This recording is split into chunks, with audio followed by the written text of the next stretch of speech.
That first-class ticket had been paid for with 2 years of calculation, billions of dollars, and the pride of a woman who had been underestimated all her life. But that morning, under the cold lights of JFK Airport, Layla Montgomery was about to realize that power isn't about where you sit. It's about how you rise when others try to pull you down. At 7 in the morning, the flagship lounge of Sierra Pacific Air shimmered in a soft silver light. The scent of fine leather mingled with the gentle fragrance of bergamot, and the faint clatter of suitcase wheels echoed across the polished floor. In the far corner, Layla sat alone. Her long, curly hair was neatly tied back, her ash-gray cashmere sweater draped elegantly over her shoulders, paired with tailored joggers from Loro Piana. She didn't need a suit to prove her class. When you're a female tech billionaire, simplicity itself becomes a statement of power. The screen of her tablet glowed before her, reflecting the steely focus in her eyes. Lines of code and financial graphs danced across the display reports, scrolling endlessly. She barely heard anything beyond the rhythm of her own heartbeat, steady, controlled, mechanical. This flight wasn't just a trip. It was the final move in a chess game worth more than $11 billion, the acquisition of the Aero United Group. For 2 years, Layla had been redrawing the future of aviation through data artificial intelligence and vision beyond imagination. Helios Innovations, the company she had built from a 1-bedroom apartment, was about to become the controlling shareholder of Aero United. And within that empire lay its fading jewel, teetering on the edge of bankruptcy, Sierra Pacific Air, the airline she was flying with today. She had chosen a commercial flight instead of her private jet, not to save money, but to feel the real heartbeat of the beast she was about to own. It was a test flight, a secret inspection. She wanted to see how Sierra Pacific treated its passengers, how its people behaved when they didn't know who sat in seat 1A. Her phone buzzed. The name Michael Chief Operating Officer appeared on the screen. "The transfer documents are ready," his voice came through. "The Aero United board is waiting for your confirmation within 24 hours. Are you sure you don't want to take your private jet?" Layla smirked slightly and typed a short reply. "Commercial. Need to see the ground." She hung up, leaned back and sighed. This flight was a reminder of where she came from. Once an ordinary passenger, once dismissed by receptionists, once asked by investors, "Who's backing you?" Now those same people worked for companies sustained by her innovations. A female voice echoed through the lounge speakers. "Sierra Pacific Air now invites first-class passengers on flight Sierra Papa Alpha 227 to San Francisco at Gate Bravo 42. Layla closed her tablet, slipped it into her Hermes bag, and stood. For a brief moment, she paused. The light fell across her face, revealing the calm fierceness of someone who had already tasted humiliation and turned it into armor. She didn't know that within minutes the boarding gate would open to one of the most defining tests of her life. Gate B42 was busier than usual. A middle-aged man in a navy suit was complaining on his phone. 2 young travelers were taking selfies beneath the sign. Layla stepped into the priority line and held out her phone to scan the boarding pass.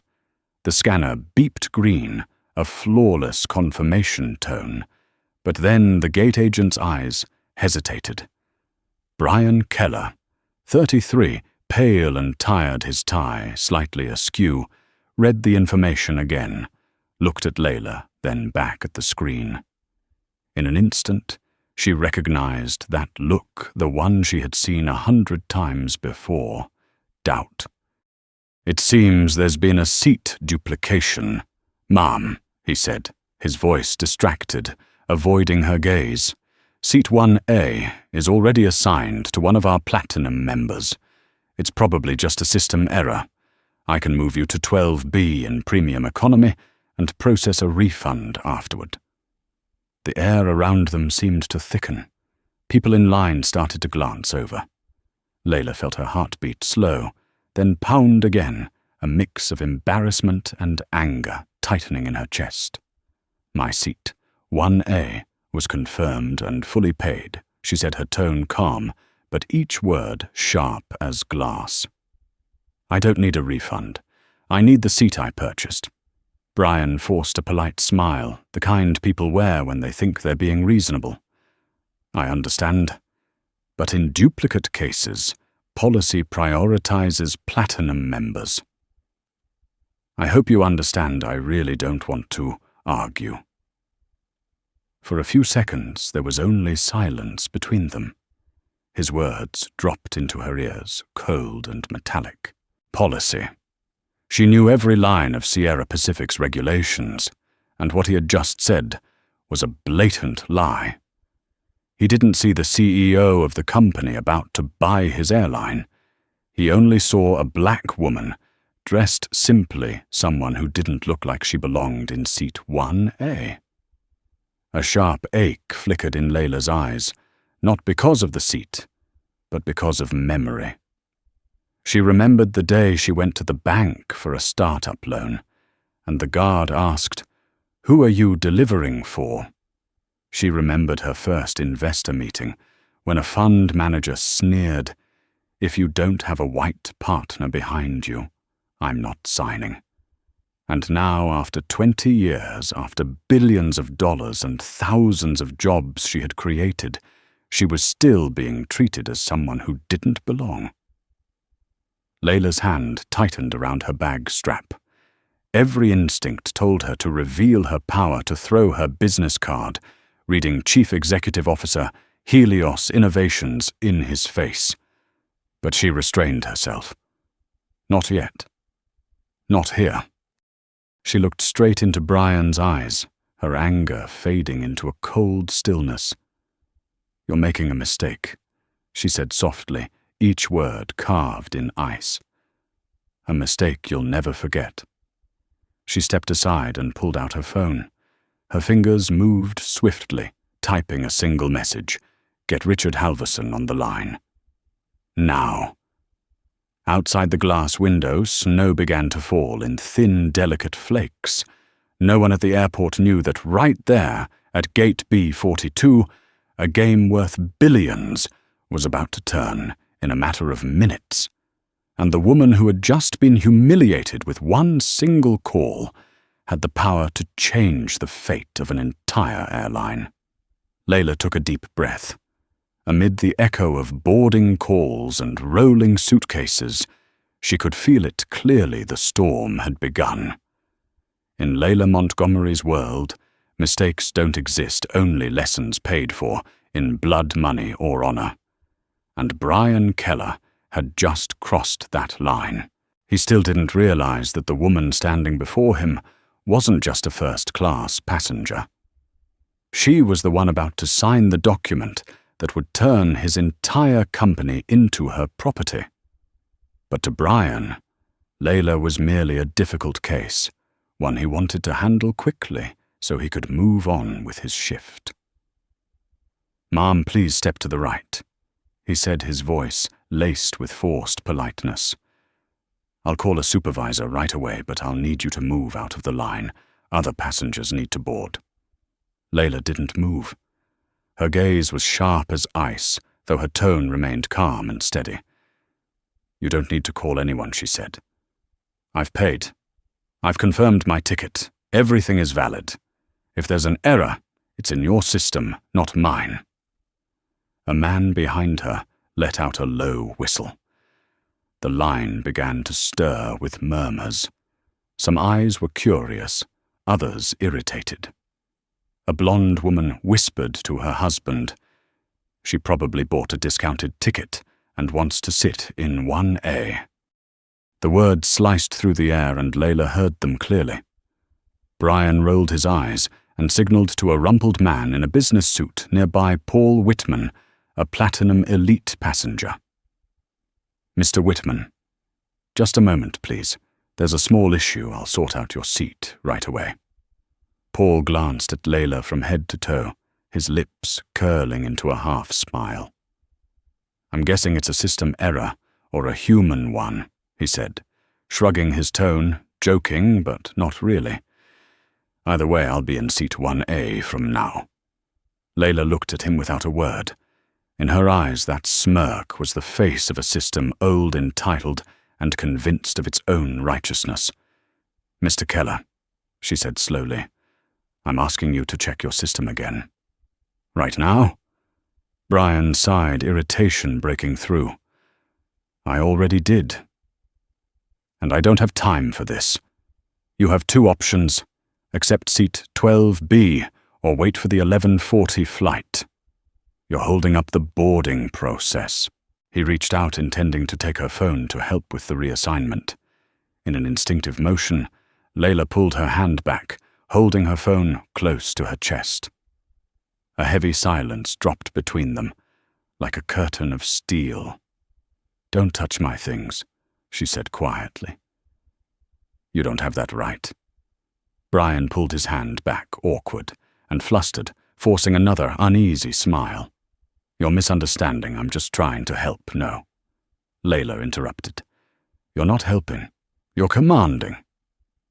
Something in her tone made Brian falter.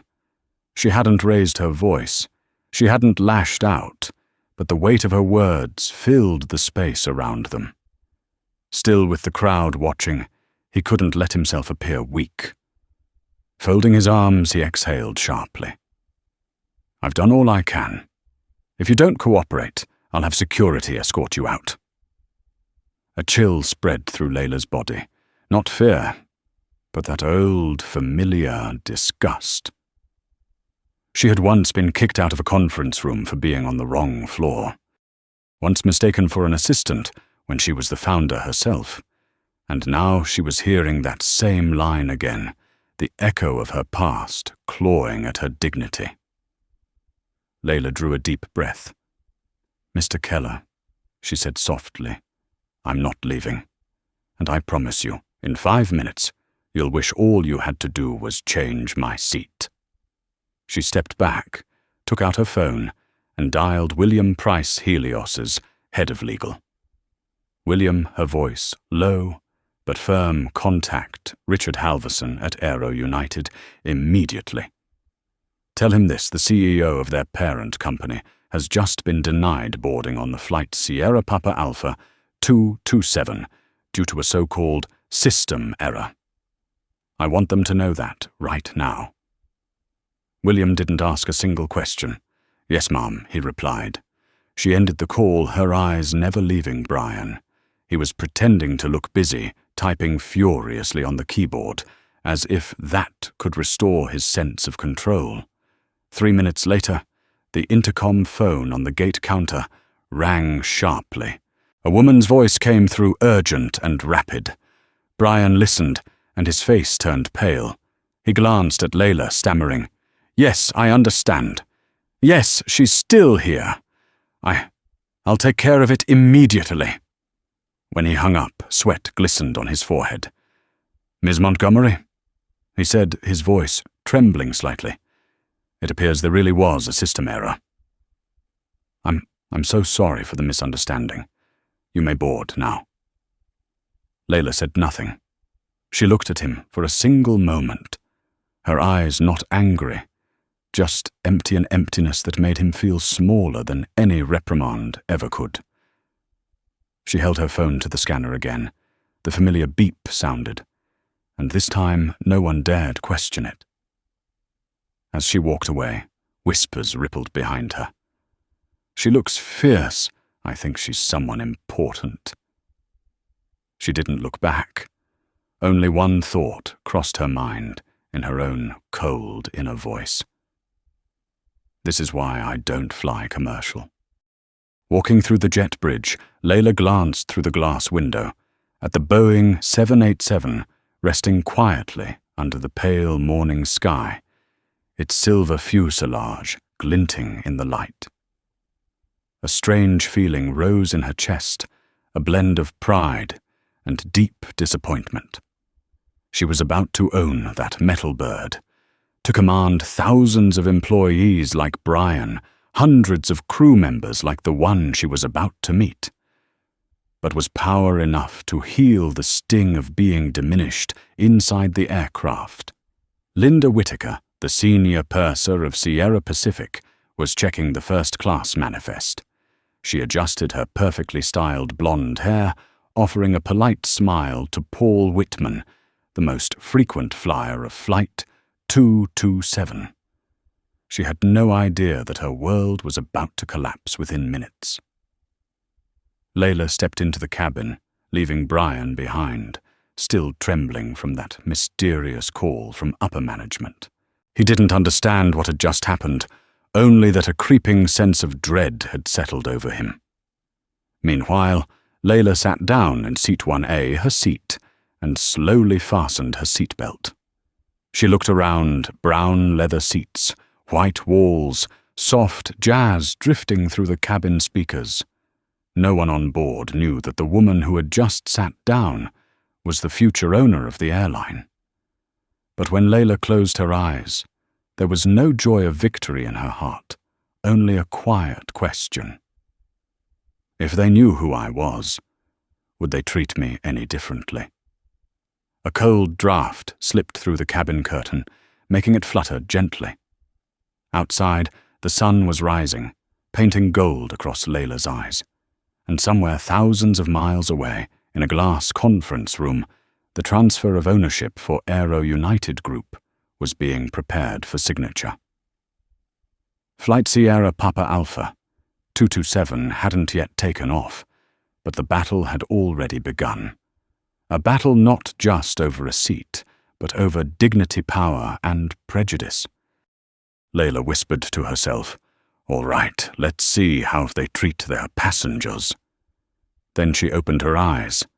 The storm was coming. The steady click of high heels echoed across the first-class aisle as Linda Whitaker, Sierra Pacific's veteran purser, appeared as if she had stepped out of an aviation magazine, blonde hair curled to perfection, lips painted a deep red, a navy uniform without a single wrinkle. Yet behind that courteous smile was the gaze of someone who had spent decades serving important people and had learned to decide who deserved that service. Layla looked up as Linda stopped in front of her. "Welcome aboard, Ms. Montgomery." Layla answered her voice, quiet but firm. Linda flicked her eyes to the e-ticket in her hand, then back up her gaze, skimming over the grey sweater, the joggers, the white sneakers.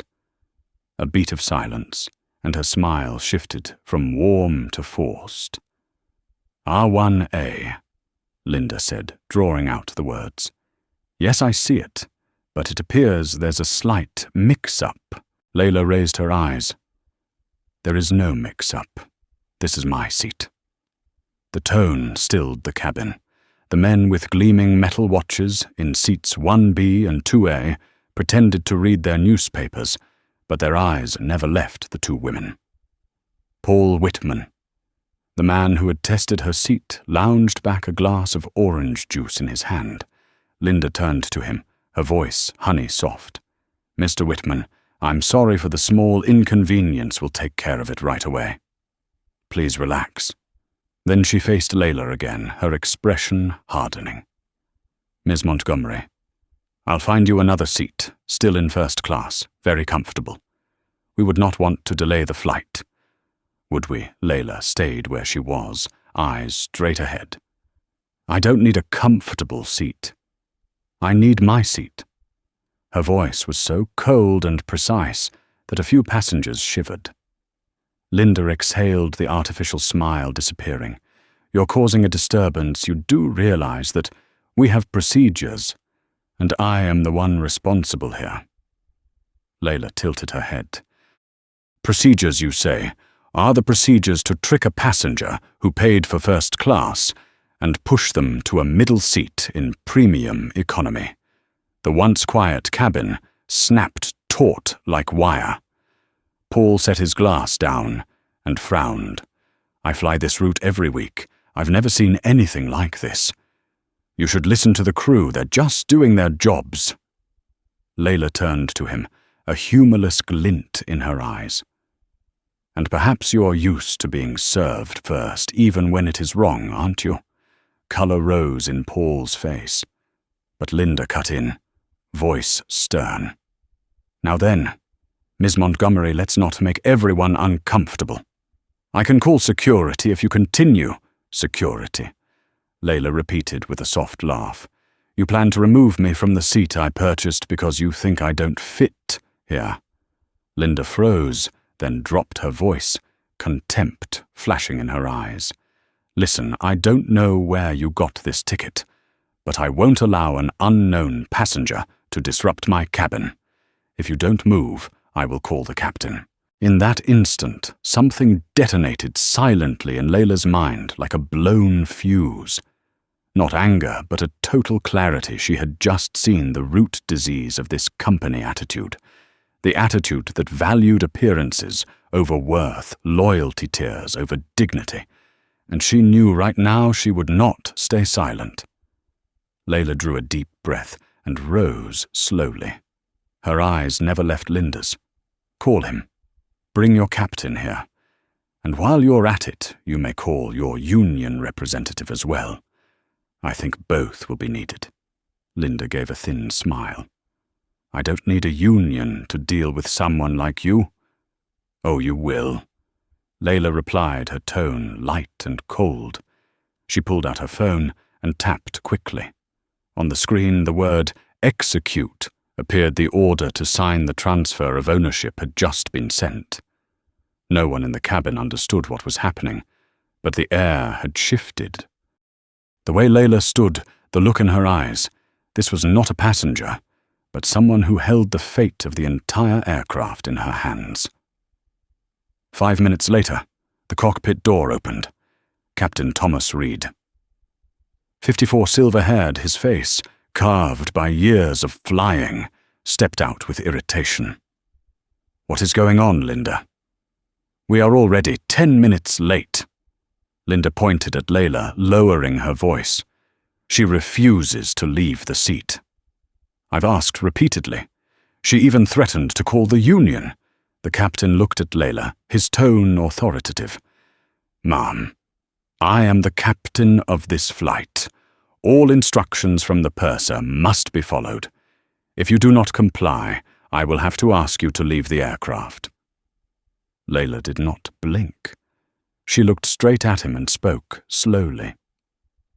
Before you say anything else, I suggest you check your official communications device.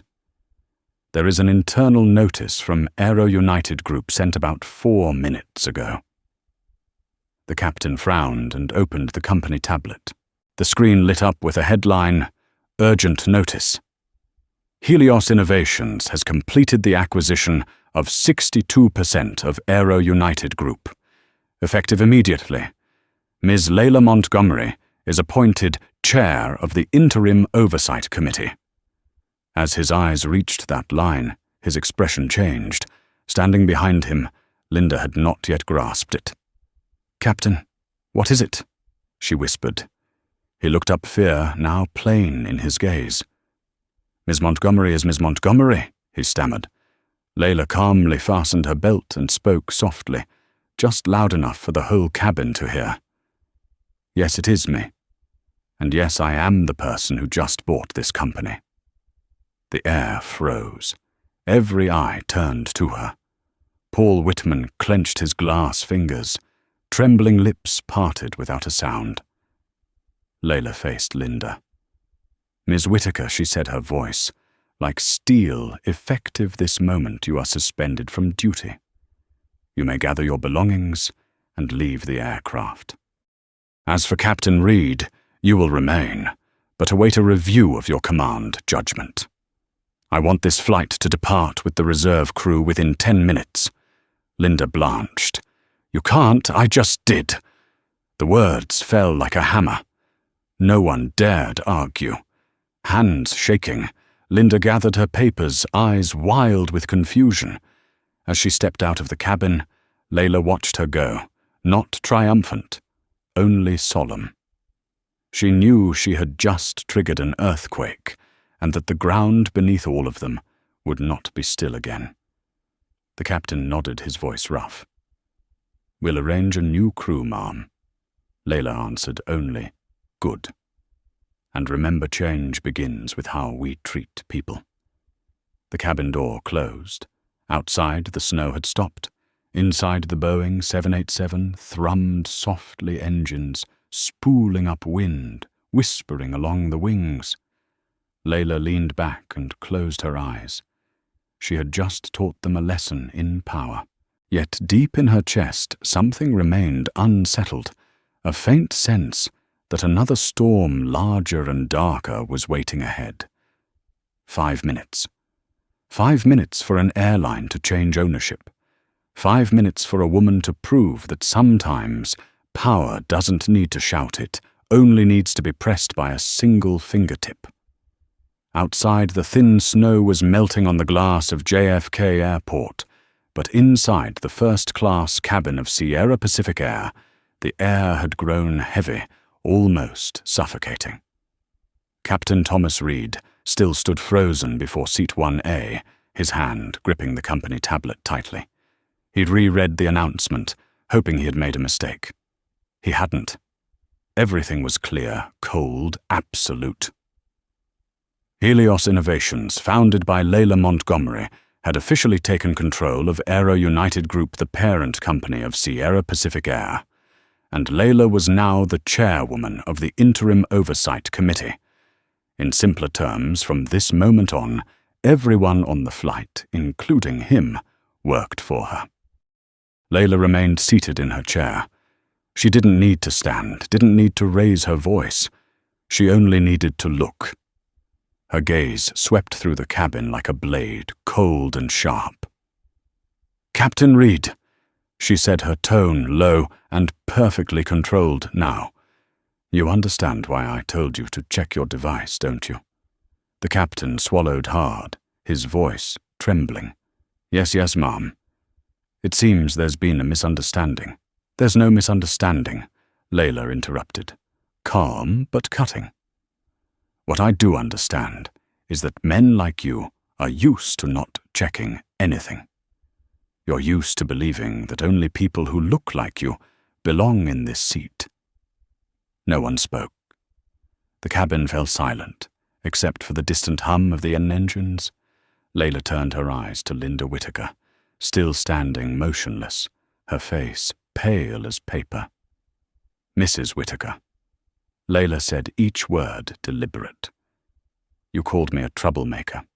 You threatened to remove me from this flight for daring to ask for what I paid for. And you did it because you believed I would stay quiet, because I don't look like someone who belongs in seat 1A. Isn't that right?" Linda's lips trembled as she tried to speak. "I was just following protocol." Layla tilted her head slightly, a cold smile touching her lips. "No, you were following habit. And now I'm going to teach you the difference between protocol and prejudice." She lifted her phone. The screen glowed with the words, "Execute confirmed." At that very moment, an automated message was sent across dozens of internal inboxes throughout the Aero United system. The signal traveled through the corporate network. Control centers, operations departments, even the legal office at the San Francisco headquarters received it simultaneously. Within minutes, the management of the entire conglomerate shifted to Helios Innovations. There was no thunder in the sky, but for Sierra Pacific lightning had just struck in broad daylight. Layla placed her phone calmly on the table and fixed her eyes on Linda. "You have 5 minutes to gather your belongings and leave the aircraft. As of this moment, you are no longer an employee of Sierra Pacific Air or of any subsidiary of Aero United." Linda stumbled back, breathing fast. "You can't do this. I've been with this airline for 30 years, And in those 30 years, Layla cut her off. How many times have you judged people by their appearance? How many times have you made passengers feel like they didn't belong here? I don't need your answer. I just need you to leave. Captain Reed still hadn't moved. Layla turned her gaze to him. As for you, Captain, you will complete this flight, but treat this as your final evaluation. I want a new crew. I want a full written report on Mrs. Whittaker's behavior and the staff at Gate Bravo 42. And I want this plane airborne within 10 minutes. He nodded shakily. Yes, ma'am. I understand. Paul Whitman, the platinum passenger, had remained completely silent. Now he rose awkwardly, stammering, I didn't know who you were. I'm sorry if I... Layla didn't turn her head. Mr. Whitman, I don't need your apology. I just need you to do the right thing. She pointed toward his carry-on bag. That's my seat. Paul's face flushed red as he stood, nearly stumbling as he hurried toward the rear rows. A few other passengers bowed their heads, avoiding her eyes. They knew they had just witnessed something rare, real power, quiet, unquestionable, and undeniable. As Linda walked out, tears streaming uncontrollably, Layla said nothing. She watched her go, her face, neither vengeful nor proud, only somber. There was something in her eyes like a woman punishing herself for having to punish others. 5 minutes later, a new crew entered the cabin. They bowed, slightly timid, no one daring to speak. Captain Reed turned back, his voice rough. We're ready, Ms. Montgomery. Layla nodded once. Take off. The engines roared louder. The Boeing trembled, then lifted off the runway, climbing into the freezing New York sky. At 10,000 meters, the morning light poured across Layla's face, glinting in her eyes like silver. She sat in silence. Untouched champagne on the tray, no appetite for the breakfast menu. Beside her, her tablet lit up with a message from Michael, the Chief Operating Officer of Helios. Done. Ownership transfer confirmed. All yours now. She read the words 3 times. All yours now. Everything. The numbers, the contracts, the names that once inspired fear was now in her hands. Yet instead of triumph, a hollow emptiness spread through her chest. Layla turned to the window. The sea of clouds stretched endlessly serene to the point of deception. She remembered Linda's pale face, Brian's trembling hands, Captain Reed's terrified eyes. She had taught them a lesson. Yes, but had she just taught herself that power could erase humiliation? A new flight attendant approached softly. Would you like breakfast, ma'am? We have caviar and Ethiopian coffee. Layla shook her head gently. Just water. She reopened her financial report on the tablet, trying to lose herself in the comfort of numbers, a world where no one judged by skin or voice. But the words blurred, dissolving into the sound of wind rushing past the window. Somewhere inside she knew every victory comes with a price, and today she had just paid the first installment. The aircraft sliced through layers of cloud sunlight gleaming against Layla's eyes. Somewhere deep inside her, a voice from the past whispered, Justice doesn't always require power, Layla. But power always pays the price for justice. She slowly closed her eyes.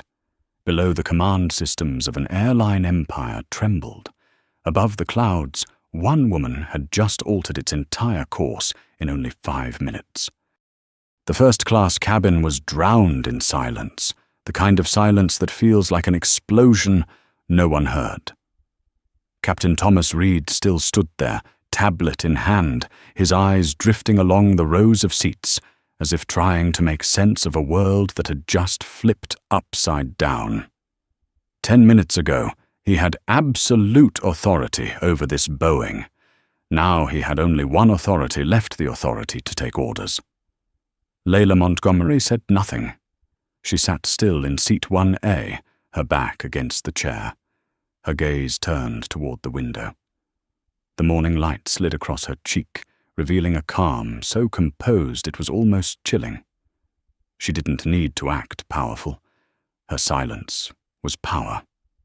Captain Reed took a slow breath and nodded. "Mrs. Montgomery, we've arranged a reserve crew. The previous team will be handled according to your directives." Layla turned slightly, her voice even and composed. "Good. Let's treat this as the beginning of a new era, one where passengers are respected, regardless of how they look." Beside her, Paul Whitman, the man who had once taken her seat, sat motionless in row 2, his eyes fixed on the floor. The glass of orange juice in his hand trembled, droplets falling onto his polished shoes. He had never imagined a day like this, witnessing a black woman, humiliated only minutes ago now, holding the power to decide the fate of an entire airline. A new flight attendant, young and visibly nervous, approached Layla. "Would you like anything else, ma'am? We've just replaced the service crew." Layla shook her head lightly. "Nothing. I only need professionalism." The words made the young woman blush and bow quickly. Outside, the Boeing began to taxi, engines humming softly, the wheels streaking a white trail across the tarmac. As the aircraft lifted off, pressure shifted and the metal frame vibrated, singing its quiet greeting to the sky. In that moment, Layla felt a surge of electricity run down her spine. Power! But beneath that pulse was another wave, cold, bitter, and hollow. 2 hours later, the plane cruised steadily at 35,000 feet. Soft daylight filtered through the window, glinting off the walnut table. Layla opened her tablet and received a notification: transfer complete. All operational control under Helios Innovations. Beneath it was a message from Michael, the Chief Operating Officer of Helios. "Congratulations, Madam Chair. Welcome to your new empire." She stared at the words for a long time. Empire. A single word, heavy with meaning. Yet instead of satisfaction, her heart felt weighted with lead. She had just saved a brand on the verge of collapse, resurrecting it in her own hands. But the way it had unfolded through humiliation, tears, and the fear in others' eyes made her victory feel clouded. Layla leaned back and closed her eyes. Behind her eyelids, she saw the face of Linda Whittaker, pale, trembling tears streaming down. Not the face of an enemy, but of a person, fragile, flawed human. She wondered, had she corrected a wrong or created a far greater one? Captain Layla's voice broke the silence, calm but firm. Reed turned around. "Yes, Mrs. Montgomery. After landing, I want a full report on the incident, including the name of the employee at Gate Bravo 42. Brian Keller, ma'am," Reed replied. Layla nodded, her tone turning cold. "Note this. Terminate his contract effective immediately." There was a brief silence before she added, "And Captain, I don't want to see fear in your eyes. Remember, I'm not here to hunt mistakes. I'm here to fix a system that has forgotten how to treat people." The captain lowered his head. "I understand, ma'am." The plane continued to glide through the clouds. The midday light slowly bathed the cabin in a soft golden hue. Everyone seemed to breathe a little easier now. But the silence that filled the air wasn't peace. It was the stillness before a greater storm, one none of them could see coming. When the wheels touched the runway in San Francisco, Layla's phone buzzed violently. A message from Monica Alvarez, head of PR, urgent. "Do not post anything. Go dark. We have a situation." Layla frowned and called immediately. "Monica, what happened?" On the other end, Monica's voice came fast, breathless. "It's about Linda Whittaker. Her daughter Ashley just posted a video online. It's going viral. It shows her mother crying after being fired. It's spreading like wildfire. Layla fell silent for a few seconds. In her mind, she could see it, the tear-streaked face of the middle-aged woman, the trembling shoulders, the dim light of an airport cafe. Monica continued. The girl says her mother was humiliated and fired by a heartless CEO over a seat. The video has nearly 1 million views in 2 hours. The hashtags Justice for Linda and Boycott Helios are trending. The press is already calling me. Layla gripped the armrest, her knuckles turning white. What about the company stocks dipped slightly, but PR is the real problem. Everyone's sharing the clip. They see Linda's tears, but no one sees what she said to you. A chill ran down Layla's spine. She had reclaimed her dignity, and now the world was condemning her with a 47-second video. Do nothing, Layla said quietly. No statements, no press responses. Wait for me at the office. Layla Monica hesitated. The media doesn't sleep. People are demanding an apology. Layla closed her eyes. If they want a villain, I'll show them one worthy of the name.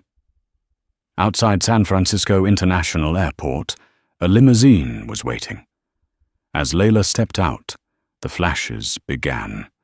Reporters from KTVU, Reuters, and Business Insider surged forward like wolves scenting blood.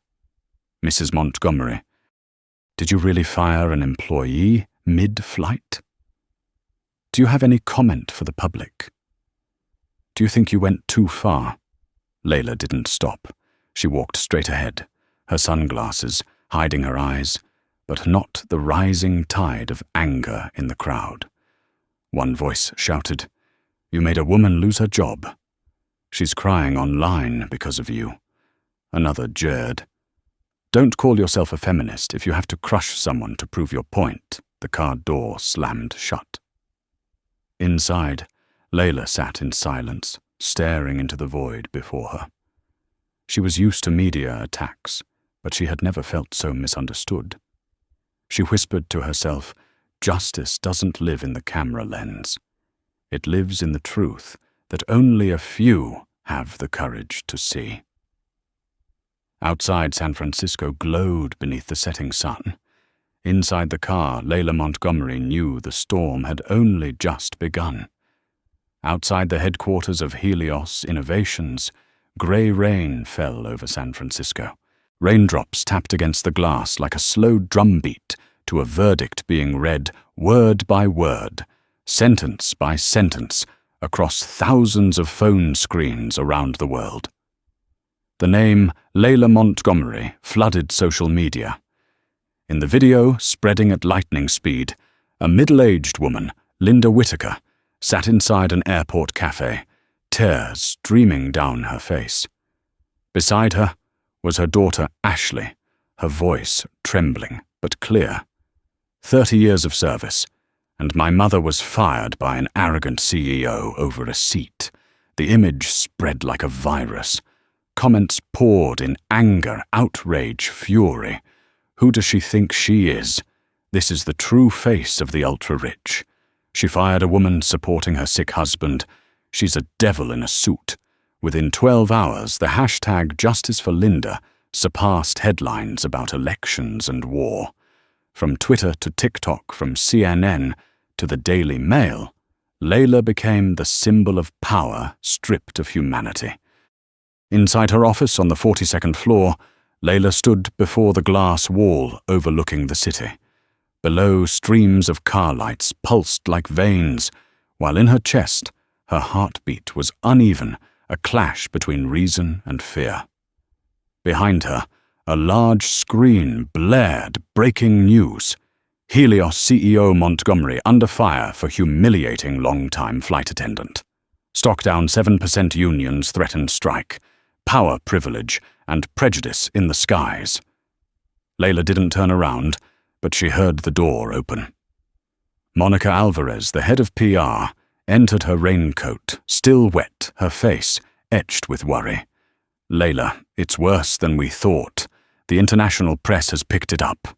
BBC, the New York Times, Reuters all reaching out." Layla's voice was steady. "And the Aero United board, they've called for an emergency meeting tonight," Richard Halverson said, and I quote, "We need to talk about your image." And worse, the pilots' union just declared a mass sick-out. Hundreds of flights are cancelled. Layla turned slowly, her gaze draining the room of its light. The entire system is in revolt over a 47-second video. Monica stayed quiet, then said softly, "A video, yes, but one that hit at the perfect time. The world sees the tears, not the cause." Layla nodded slightly. The world loves simple stories. One villain, one victim. They don't want the truth to have shades of grey. Her voice was hoarse. But this time, the price of grey is an entire empire. At 8 that evening, the boardroom of Aero United Group glowed bright under the lights. On the large screen, 12 faces appeared in a video call. None of them smiled. At the center of the table sat Richard Halverson, the acting chairman, the same man who had once pretended to cooperate with Helios during the acquisition. Tonight he sat upright, his eyes sharp as blades. Mrs. Montgomery Halverson began his tone calm, but edged with gunpowder. "We are facing the biggest PR disaster in this company's history." Layla crossed her arms, her tone steady. "The disaster didn't come from my actions, but from the rot in the system you built. I just exposed it." A female board member, Karen Doyle, cut in. "You didn't just expose it, you tore it apart in front of the world. You fired an employee on a plane, no HR, no documentation, no due process. And now you're the face of cruelty." Layla replied, each word hitting the table like a gavel. "Cruelty is letting discrimination live for decades and pretending it's normal. I won't apologize for demanding respect. And we," Halverson said, "coldly won't apologize for protecting this corporation. Your stock fell 4%, ours 7%. The unions are threatening to strike. The media calls us the Empire of the Iron Queen. This isn't about ethics anymore. It's about economics." Layla closed her eyes for a brief second, then opened them. "What do you want?" Richard Halverson leaned forward, his voice dropping low. "A public apology and reinstatement of Mrs. Whitaker. If you refuse, the board will vote to remove your control over Aero United." The room went dead silent. Layla stared directly into the camera, her eyes blazing. "I will not apologize for doing what's right, and I will not reinstate someone who humiliated a customer because of their skin color. If the board cannot withstand public outrage, then perhaps it's the board that needs replacing." A moment of silence passed. Then Halverson gave a thin smile. "Then you've chosen your fate." The screen went black. Monica stepped closer, her face pale. "Layla, they'll strike back. They'll use the same media storm to destroy you." Layla gave a faint smile. "They don't have to. The world's already doing it for them." That night, Layla sat alone in her office. The city beyond her window blurred in the rain. She opened her laptop and saw a new email. The sender made her heart tighten. David Chen, her first investor, the man who believed in her when no one else would. "Layla, I trust you had your reasons, but power is not a hammer. It's a hand that requires precision. You may have won a battle, but you're losing the world." Layla read it again and again. The last line struck deep. "Don't let justice turn into pride, because when it does, you become no different from those who once humiliated you." She leaned back in her chair, tears falling before she even realized it. Outside, lightning flashed over the bay. In that instant, Layla understood the storm wasn't just out there. It was inside her. She had spent her life fighting to be seen, to be heard, to be respected. And now that she had everything, the world saw her in the worst way possible. The next morning, headlines screamed across every major outlet. The CEO who refuses to apologize. Nationwide strike shuts down airline. Helios loses $2.3 billion in market value in 24 hours.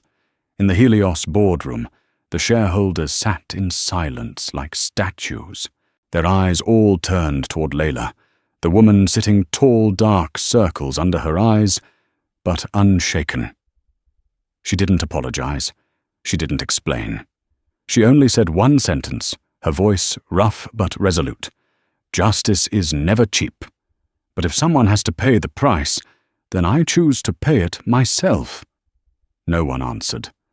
Only the sound of rain tapping against the glass remained steady, relentless, like the heartbeat of an empire slowly collapsing. Monday morning. On the front page of the New York Times, a headline stretched across half the page in bold black letters: the flight attendant, the female CEO, and the man in room 214. Beneath it was a photograph of a frail man lying in a hospital bed, ivory lines running along his arms. The small captions read, "Edward Whittaker, husband of the fired flight attendant, is battling ALS at a hospice facility in Maplewood, New Jersey." The article was written by Nora Bennett, an investigative journalist once nominated for a Pulitzer Prize. It wasn't sensational. It was a scalpel, sharp, cold, and precise.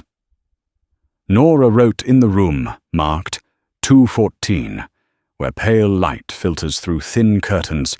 Edward Whittaker breathes in shallow gasps. His wife, Linda, worked as a flight attendant for 30 years to pay for his treatment. The flight where she was publicly dismissed by the CEO of Helios Innovations did not just end her career.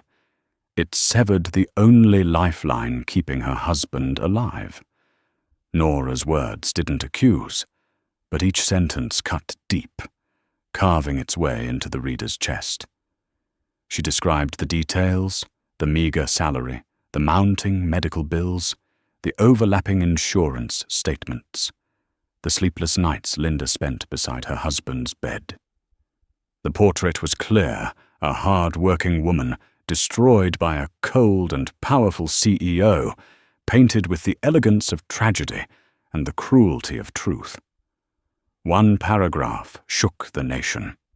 In 5 minutes, a first-class seat changed hands. In those same 5 minutes, another life began to collapse. The question is no longer who was right or wrong. The question is, can justice still be justice if it kills compassion? When the article went live, social media exploded.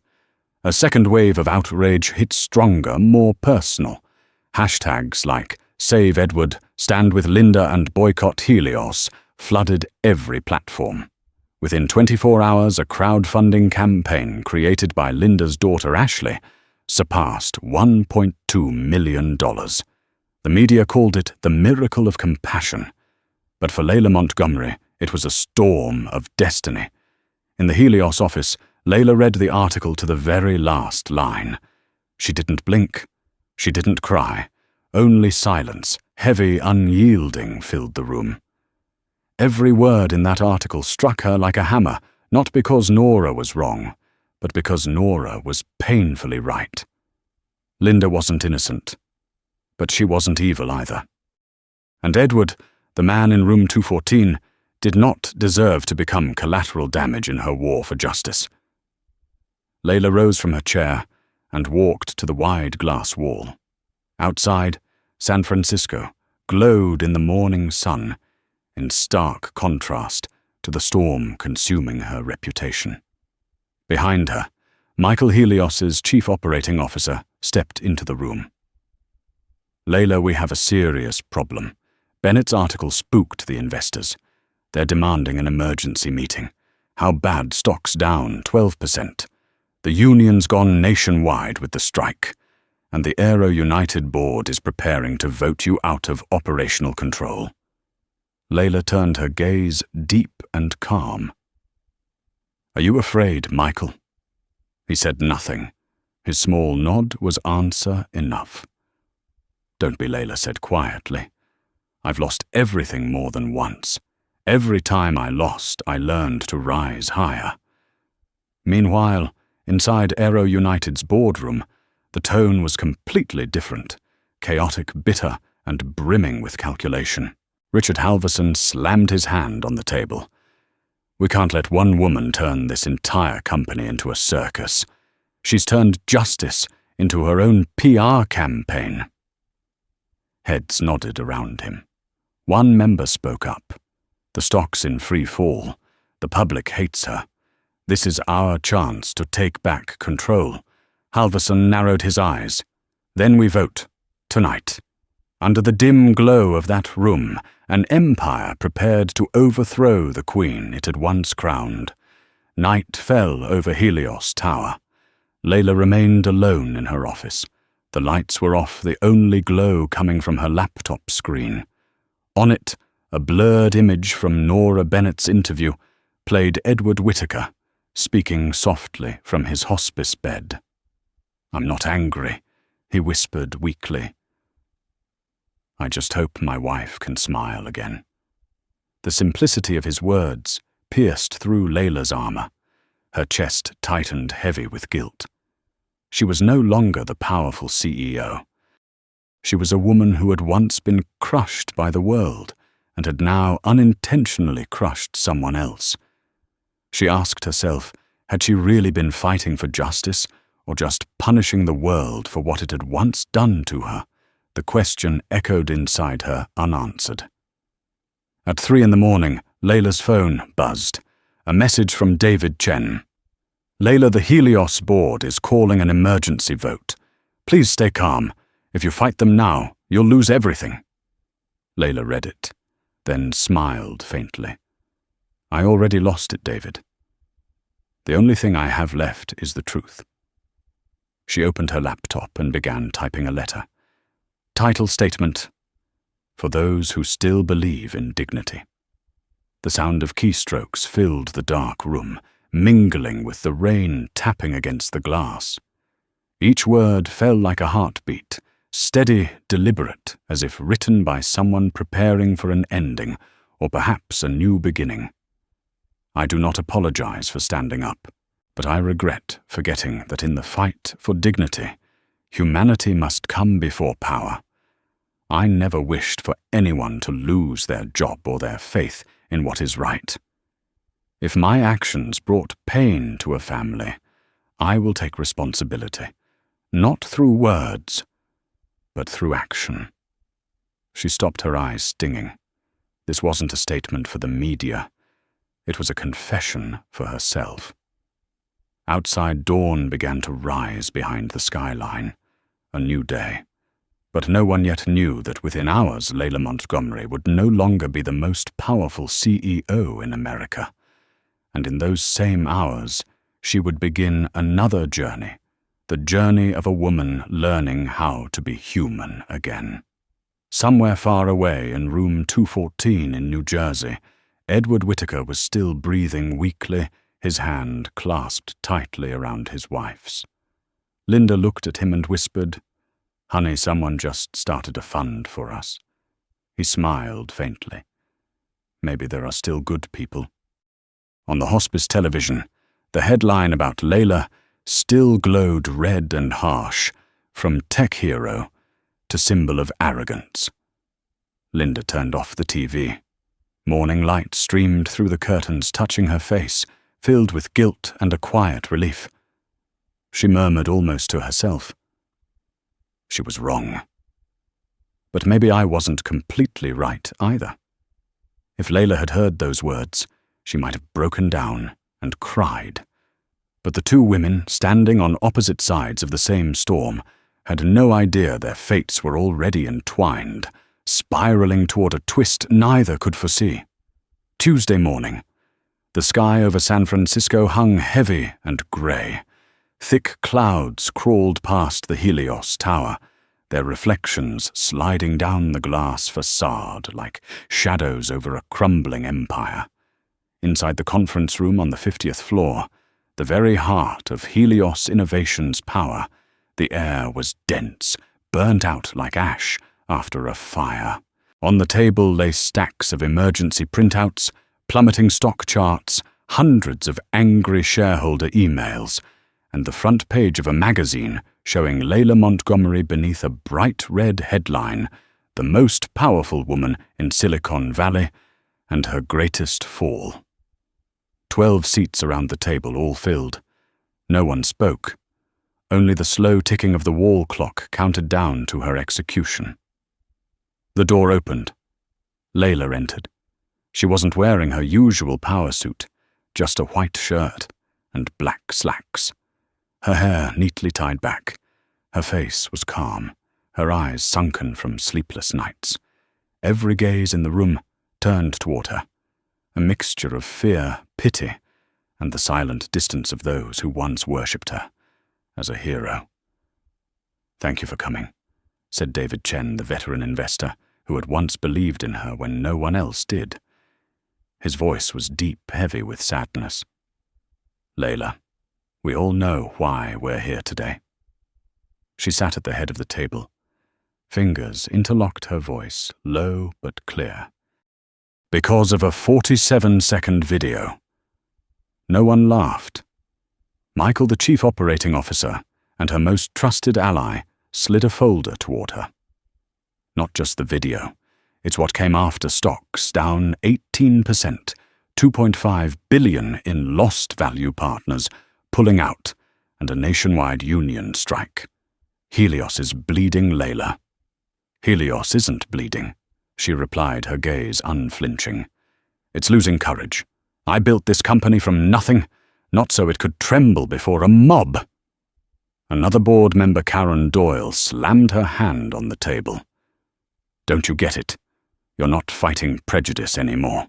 You're fighting the entire public, and you're dragging all of us down with you." Layla looked up, her voice rough stripped of its former sharpness. "What do you want me to do? Apologize? Kneel before a camera so the world can feel comforted. Justice cannot be bought with fake tears." Karen's eyes hardened. "No one's asking you to kneel, Layla. We just want the company to survive. And for that to happen, you need to go." The words fell like a stone into still water. No one breathed. No one dared meet Layla's eyes. She smiled faintly, a smile without emotion. "I suppose this is the part where you all vote." David Chen nodded slowly, as if each word weighed a ton. "We'll proceed with emotion. Effective immediately, we propose to suspend Layla Montgomery's executive authority as Chief Executive Officer of Helios Innovations, reassigning her to the honorary role of Founder and Chief Visionary Officer, with no signing or operational rights." A long minute passed. Then, one by one, hands began to rise. Michael hesitantly, Karen firmly, one after another. 11 hands. David bowed his head. "I'm sorry." Layla looked around the room, exhaled softly. "No need to apologize. You're only protecting what I once taught you to value profit." Her voice was so calm it sent a chill through the air. The meeting ended after 15 minutes, but its echo lingered like a haunting. People filed out quietly, avoiding her eyes. Only Michael stayed behind. He stood there for a long moment before saying, "Layla, I didn't want this. But the company needs a new face." She looked at him gently. "I know. And I chose you as COO because I knew you could do what I couldn't. You mean, betray you." She shook her head slightly. "No. Survive." Michael turned away, unable to speak. When the door closed, the vast room was silent except for the rain tapping against the windows. Layla sat again at the head of the table, the seat of leadership, the seat of her past. In front of her was a small nameplate, Layla Montgomery, Chief Executive Officer. She removed it and set it on the table, her hand trembling slightly. Once she whispered, "I lost everything because they underestimated me. Today I lose everything because I defied them." Her voice drifted into the empty room, blending with the sound of rain. 2 days later, Helios released an official statement. The company has appointed Mr. Michael Hale as Interim Chief Executive Officer. Ms. Layla Montgomery will transition to a creative advisory role focusing on community initiatives. The market responded immediately. The stock stopped falling. The press called it a wise move to restore public trust. Online people called it a fair price for arrogance. Layla read it all without expression. In her high-rise apartment, she sat watching the news ticker scroll across the television screen, from feminist icon to cautionary tale of power abuse. She gave a faint laugh. Icon. Cautionary tale. Whatever they need to make sense of me. Outside, the sunset painted the sky crimson, reflecting across her face. She thought of David Chen and his words, "Don't let justice turn into pride." She hadn't understood then. Now she did. Justice without compassion is just another form of control. That night, Layla quietly packed her office. The room that once buzzed with calls, plans, and ambition was now hollow. On her desk sat a photo of her and her team on Helios's IPO day, everyone smiling, arms raised in victory. She stared at it for a long time. A tear fell onto the glass, blurring her own smile in the picture. When security arrived, she said only one sentence. "No need to escort me. I know the way out." Layla walked down the long hallway, her reflection flickering across the glass walls. At the end, she paused before the large illuminated sign, Helios Innovations, the symbol she had built, now standing like a wall between her and the world. She touched the letters lightly and whispered, "Thank you for giving me everything. And thank you for taking it all back." Then she turned and walked away. Outside, night had settled over the city. The rain had stopped. The wind carried the faint salt of the bay. Layla walked beneath the streetlights. No entourage, no guards, no power. Only a solitary woman learning how to breathe again after the storm. Her phone buzzed in her pocket. A message from an unknown number, room 214. They just received new funding from an anonymous donor. Thank you to whoever gave them hope. Layla pressed her lips together, said nothing. She looked up at the sky where the lights of airplanes blinked in the distance. A part of her had fallen apart. But another part, smaller, quieter, was just beginning to heal. After leaving Helios, Layla Montgomery disappeared from every headline. No more sensational titles, no more photographs of her stepping out of a car surrounded by flashing cameras. The world quickly found a new villain to condemn, while Layla slipped into the quiet void of being forgotten. The penthouse that had once been the stage for billion-dollar deals now felt unbearably vast. In the mornings, sunlight filtered through the blinds, illuminating the dusty desk where empires were once built. On it still sat a porcelain mug, engraved with the words, "Boss Lady," a gift from her employees the day Helios went public. She stared at it for a long moment, then gently slid it into a drawer, closing it, as though sealing away an entire lifetime. In the beginning, a few calls still came, reporters, former colleagues, investors. Then, one by one, they stopped. She deleted her social media accounts, wiped her work emails, keeping only one inbox to read what truly matters. But even that inbox stayed empty, until one Thursday morning when the notification pinged one new message. The sender, Ashley Whitaker. The The subject line was simple. My mother asked me to send this. Layla opened it, her heartbeat slowing. Inside were only a few lines, signed by Linda Whittaker. I don't know if you'll read this, but my husband, Edward, passed away last week. In his final days, he received the best care he ever had. The facility had new equipment, more rooms, and more nurses. The manager said it was thanks to an anonymous foundation. I know it was you. I'm not writing to forgive you, but to thank you for choosing to do the right thing, even if it came late. Layla read it again and again, silent tears falling down her cheeks. There were no more headlines, no more boardrooms, no more accusations. Only two women who had once hurt each other, now standing on opposite sides of a loss neither had wanted. She lifted her gaze to the window. The San Francisco sky was unusually clear. For the first time in months, she felt she could breathe deeply without feeling crushed by the weight of the past. Layla opened her laptop and began to type a reply. Thank you. I am not seeking forgiveness. But if even a small part of what I did brought peace to someone, then perhaps I still have a chance to be human. She pressed send.